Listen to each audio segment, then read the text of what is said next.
ট্রাম্পের মুখে ঝামা ঘষে দিলেন জর্ডানের বাদশা দ্বিতীয় আব্দুল্লাহ।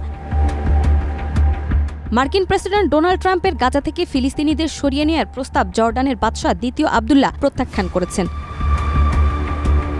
ফিলিস্তিনিদের উচ্ছেদ না করে গাজা পুনর্গঠন করা হবে এমনটা স্পষ্ট করেছেন জর্ডানের বাদশা, তাও আবার হোয়াইট হাউসের ট্রাম্পের পাশে বসেই। এতে আবার ট্রাম্প সাহায্য বন্ধের হুমকি দিয়ে বলেন, আমরা জর্ডান ও মিশরকে বিপুল অর্থ সহায়তা দিচ্ছি, তবে এটি কোনো হুমকি নয়, আমরা শুধু বাস্তবতা তুলে ধরছি।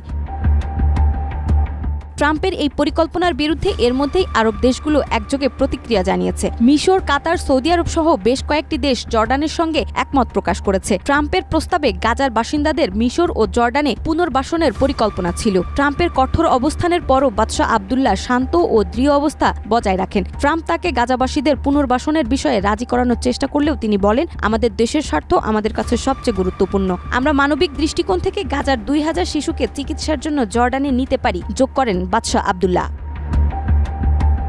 এ সময় ট্রাম্প বাদশাহ আব্দুল্লাহর গাজা উপত্যকায় 2000 শিশু চিকিৎসা প্রস্তাবের প্রশংসা করলেও গাজা নিয়ে তার অবস্থান অপরিবর্তিত রাখেন। বাদশাহ আব্দুল্লাহ আরও বলেন, আরব নেতারা একে একে ওয়াশিংটনে আসবেন এবং যৌথভাবে একটি গ্রহণযোগ্য সমাধান খুঁজে বের করবেন। ফিলিস্তিনি সংকটে স্থায়ী সমাধান ছাড়া মধ্যপ্রাচ্যে শান্তি সম্ভব নয়। যদিও যুক্তরাষ্ট্র কূটনৈতিক ও সামরিক চাপ প্রয়োগ করে জর্ডান ও মিশরকে রাজি করানোর চেষ্টা করবে, তবে ফিলিস্তিনিদের উচ্ছেদ বিরোধী আরব বিশ্বের ঐক্যবদ্ধ অবস্থান এই পরিকল্পনা বাস্তবায়নের বড় বাধা হয়ে দাঁড়াতে পারে।